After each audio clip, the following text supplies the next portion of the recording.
Hello everyone. I hope you all are safe and healthy. Today we are going to discuss chapter number 4, Banking and Monetary Policy, part 3. We have discussed two different parts that I think you have seen. This is Pratik Majumdar. Hello to everyone. So in part 2 we have discussed a quiz and these are the answers for the quiz. Number 1, which bank is known as the apex bank in India? The answer is RBI, Reserve Bank of India. What is the full form of RBI? The full form of RBI is Reserve Bank of India. Nationalization year of RBI. Here you have to answer the nationalization year. Few students have made the mistakes in this. So the nationalization year is 1st of January 1949, but the establishment year, that is 1st April 1935. Okay, now RBI is established under which act? The act is RBI Act 1934. The paid up capital when it was established, the paid up capital was 5 crore and it was private paid up capital. Now, who is the present governor of RBI? At present, right now, the name of the governor is Sashikant Das. He is the present governor of RBI. Then, the definition of scheduled bank is written in which of the schedule of RBI Act? It was written in the second schedule of RBI Act. Okay. Then, who makes the coins in India? So, we have seen the first function of Reserve Bank of India (RBI), that is monetary functions, in which we have seen issue of currency. So the coins are issued by the finance ministry. The all the 2 rupee to 2000 rupee note are distributed and prepared by RBI itself, but 1 rupee note and all the coins are prepared by finance ministry. Then who has all the rights to distribute coins in India? So RBI has all the rights to distribute coin as well as notes in India. So these are the answers for the question and these are the names of the students who have answered and who got good marks. The first three ranks are there. Number 1 on first position, that is Yash Patel, Rahul Maru and Priyanshu Vyas. They got 9 out of 9. So they got the first rank. Then Sid Shah got second rank by scoring 8 marks and the third rank is going to be given to Bhavana Patel, third rank, by scoring 6 correct answers. So congratulations to all the winners. Then the last portion of the chapter, that is monetary policy. Okay, so what is called as monetary policy? Monetary policy is the policy which regulates the demand for money and supply for the money. This is the main and the important function of RBI.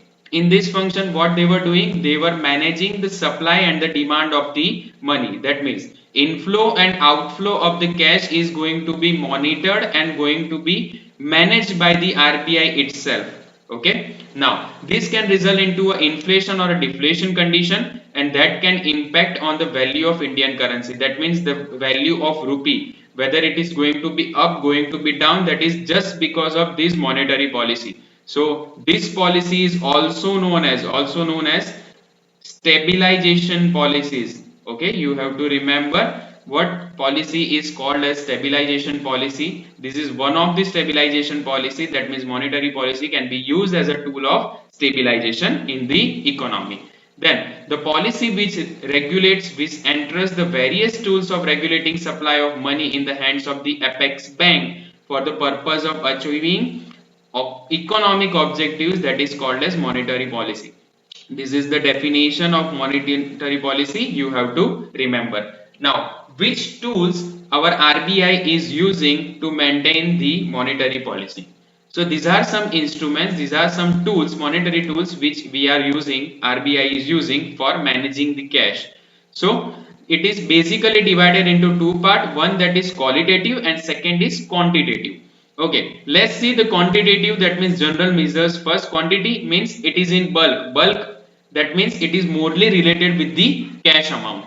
So let's see the first one, that is bank rate, repo rate, reverse repo rate, marginal standing facility MSF, then cash reserve ratio CRR, then statutory liquidity ratio SLR, and last one, that is open market operation OMO. So these are the quantitative measures which will be applied for the whole. It is general measure, also it is called as a general measure. Then this is called as qualitative measures. This is the second type. Qualitative, that means the specific to the field. Okay, so first that is security requirement, second is margin requirement, third that is ceiling credit, and fourth that is discriminatory interest rates. So 1, 2, 3, 4, 5, 6 and 7 quantitative measures are there and 4 different spatial or qualitative measures are there. By these using these tools, RBI is managing the whole economy. Okay. Let's start with the quantitative measures. First one, that is bank rate. Now what is called as bank rate? When the commercial banks have shortage of fund, they will borrow the funds from the RBI. Just see the cursor, they will borrow the funds from the RBI. Okay, but the borrowing is for the longer period, that is for the longer period, that's why it is called as a bank rate. Okay, now what rate is called as bank rate? For example, let's just assume there are 8% bank rate in which the commercial bank will demand money from the RBI.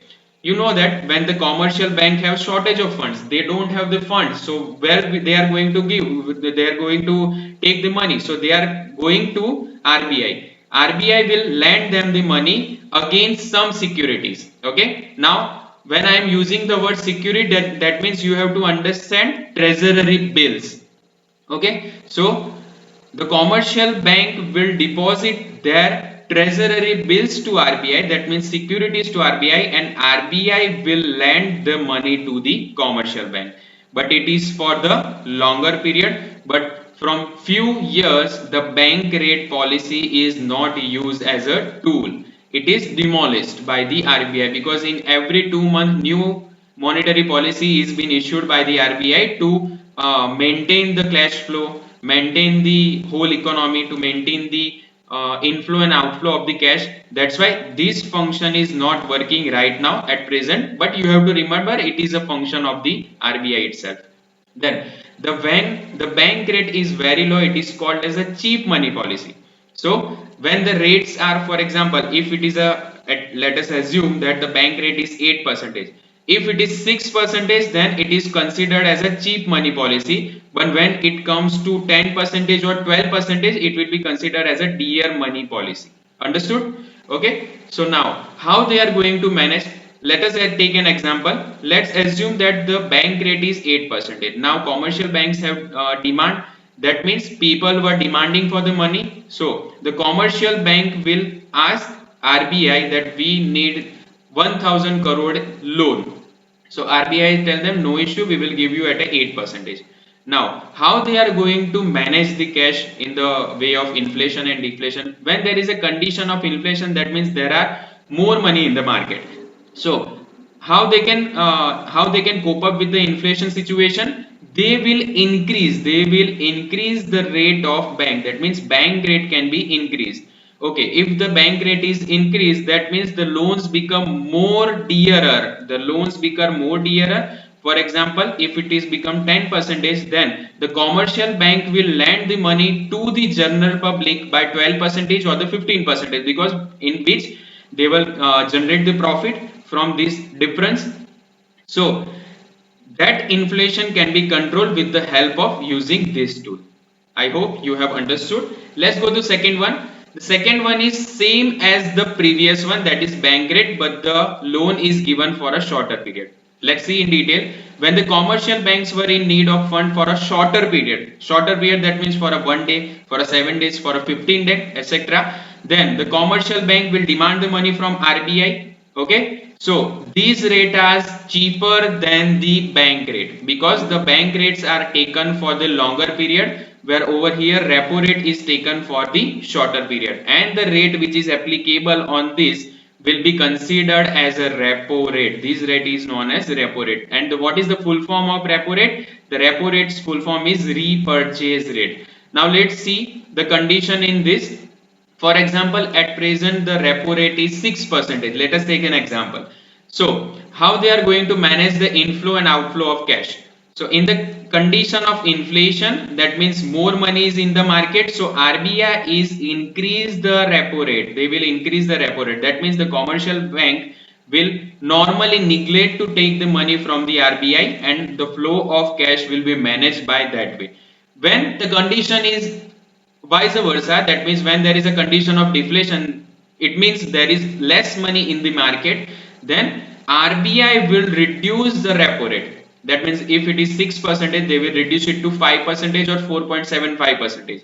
Then the commercial bank will demand more money. They will lend more money to the general public and at a simpler rate, at a less rate. So this way the repo rate will work. Now next condition is reverse repo rate. I hope you have understood the repo rate. This is the reverse repo rate. Now in this condition, what the RBI is doing? RBI will demand the money from the commercial bank. You understood? RBI will demand the money from the commercial bank. Okay. In this condition, what they were doing? They were giving them more interest when they were getting in the repo rate. In the repo rate. So what RBI is doing? RBI giving more interest to the commercial bank. That means if they book their particular rate of interest at 6% in the repo rate, they will increase it to 7% or 8% in the reverse repo rate. So what commercial bank will do? Commercial bank will park their money into RBI. Okay, commercial bank will park their money into RBI and RBI will lend them some securities. Okay, and rest of the amount will be lended to the general public. Over here the rate of interest will be gained by the commercial banks. So this is called as reverse repo rate. So again, the reverse repo rate means the agreed upon rate at which the RBI repurchases the security. Repurchases the security from the commercial bank. RBI will purchase from the commercial bank, and in this event the RBI has to borrow short term funds. The funds are taken for short term. There is only one thing which is taken for the long term, that is bank rate. Apart from that, every tool is used for or normally used for the normal terms. That means for a shorter period. So that will be parking their securities with the commercial bank. RBI will park their securities to commercial bank. Commercial bank will lend the money to the RBI and RBI will give them the interest. Okay, so this is about the third point, that is reverse repo rate. Let's go to fourth one, marginal standing facility, MSF. Okay, now what does it mean? What does it mean? There is a special window for the banks to borrow from the RBI from the approved government securities. Now approved government securities, that means the treasury bills. In the situation of cash shortage, when there is a cash shortage in any of the commercial bank, they will ask money from the RBI. So this facility is known as the marginal standing facility. Okay, and even this one is taken for a shorter period. So what's the difference between the MSF and the repo rate? Repo rate is given when there is requirement of cash, but here it is cash shortage. That means in the market cash are less. Let's see the condition of demonetization. So in this case, what facility you have to take? You have to take the facility of margin and standing facility. So the commercial bank will ask money from the RBI. RBI will lend the money to the commercial banks, but that facility will be considered as a marginal standing facility, and these rates are higher than the repo rate. It will be higher because it's a special window which is open only for the cash shortage period. So this is the fourth one. Let's see the fifth one. So the fifth one is cash reserve ratio. Now what is called as cash reserve ratio? So from the Act, RBI Act 1934, all commercial banks have to maintain certain cash reserves with the RBI. That means, for example, all the demand deposit, all the terms deposit which are parked in the commercial bank. For example, if Pratik is depositing some money in the bank, so bank has to put some security with the RBI itself.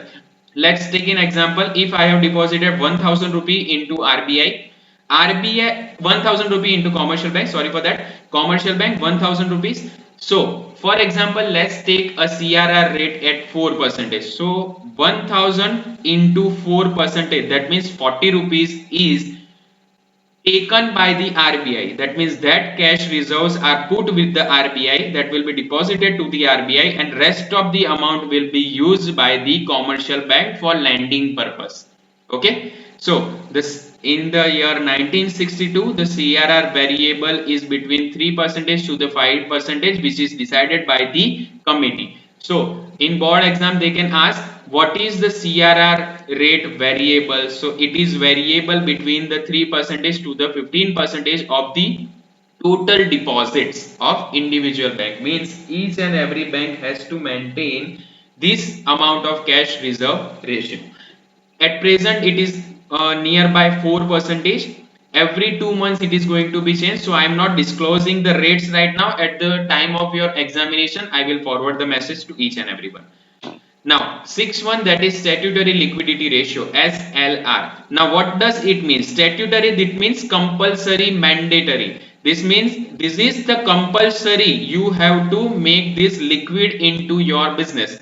Under the Banking Regulation Act 1949, all the banks, that means all the commercial banks, have to maintain equal or not less than 25% of their total deposits. Now, it is divided into two parts: demand deposit and the total deposit. Demand deposit, that means current accounts and savings account, and the time deposit, that means the fixed deposits.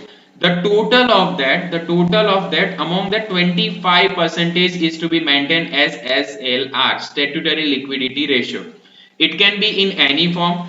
It can be in the form of cash, it can be in the form of gold, or it can be in the form of approved securities. That should be with the bank itself. You don't have to put it with the RBI, where in CRR you have to deposit the amount to the RBI, but in statutory liquidity ratio you have to keep the amount with your bank only. You don't have to give it to the reserve banks. That means almost 30% of our amount is safe in the hands of RBI and commercial bank. Rest of the amount can be given to the anyone as a work as a lending. Now, seventh point, that is open market operations. In last 6 point, we have seen only the consideration between the banks, that means commercial banks and the Reserve Bank. Where here the consideration is between the Reserve Bank of India and the individual person, not the bank. Okay, so open market operations refer to the sale or purchase of government securities and the bond by the RBI in the market. That means any individual who has a demat account, they can purchase the open market operations, that means the securities and the bonds. Okay, so what is the benefit of this? So RBI is taking the security. For example, if I want to take the treasury bills, so I have to buy it from the open market operations, and this instrument is issued from the year 1991. So before that, from before 1991, this instrument was not working. So from the 1991 this instrument is working, and we can purchase it from the websites of RBI. This is starting from 10,000 of price, and every 1,000 there is a bracket: 10,000, 11,000, 12,000. You can purchase any of them. So now what we need to do, we have to purchase that. How they were managing the cash with the help of this? Let's see an example. They were selling their securities to the market. That means we as a people have to give 10,000 rupees to RBI, and RBI will give the money. So in the cases of inflation, they will declare the open market operations. So more money from the market can be collected by the RBI, and RBI will give the securities. So the management of cash can be handled by that. So these are some quantitative measures. These are some general measures which are followed by the RBI. Let's see the special one, that is qualitative measures. So there are basically four qualitative measures. So first one, that is security requirement. Okay, what is called a security requirement? What is the function of a commercial bank? Commercial bank will accept the deposit and lend the money. But when it comes to the lending of money, they will not lend without putting any kind of securities with them. So what bank will do? The bank must ensure that the people return the loans. Otherwise, what will happen? The NPA, non-performing assets, will happen, and bank have to sell out their own properties to complete or to compensate or to be in the competition. So you can see the situation which was happened in the Yash Bank. Banks must ensure that the public returns the loans given to them, so they lend that against some securities. Now securities in the awareness, what we are going to take as a securities, what bank will take? Jewelries, deposits, cars, houses, lands. These things are used as a securities. Now if someone is not able to pay the dues, then what he will do? If he is not able to pay the dues, then bank will sell their particular properties, these properties, in the general market and recover the money from this. So this is the security requirement. Now next one, that is margin requirement. Now what is called as margin requirement? For example, if someone has given the jewelry to the bank. Now for example, if I have given the gold to the commercial bank of 50,000 rupees, do the commercial bank will lend me the 50,000, the whole amount? No, the bank will not lend the whole amounts. Then there are some margin requirements which are fixed by the RBI. Why? Because some percentage are secured, considered as a securement of the total assets. Let's take an example of gold. Of 100 percentage, I will only get 67 percentage of them. That means if I have given 40,000 rupees gold to the commercial bank, they will only lend 30,000 me as a loan, and the 40,000 part is kept with the bank as a commercial bank's securities. Okay, so this is the second point, marginal requirement. Now the third one, that is ceiling credit. What is called as ceiling credit? RBI will prescribe the ceiling credits for different purposes. For example, what amount they can lend to the agricultural sector, what amount they can lend to the service sectors, what amount they can lend to the agriculture or the fisheries business, what amount they can lend to the any of the yojanas. So that will be fixed by the RBI. They were putting some ceiling limits on them. Now fourth one and the last one of the chapter, that is discriminatory interest rate. So RBI will suggest the different rates of interest rates to different types of lending. Let's take an example. If you take home loans, so you will get it from 8% to 9% or 10%. But if you are taking a personal loan, then you have to pay 15%, 17%, 22% up to that. So the rates are discriminatory. If the loans is given to the agricultural level, then the rates are 4% or 5%. So RBI is understanding the requirement of cash, then they will discriminate the interest rates on a different purpose. So this is it for the chapter. I hope you have seen all the 4 videos, and I am very happy by sharing this particular chapter, chapter number 4, banking and monetary policy.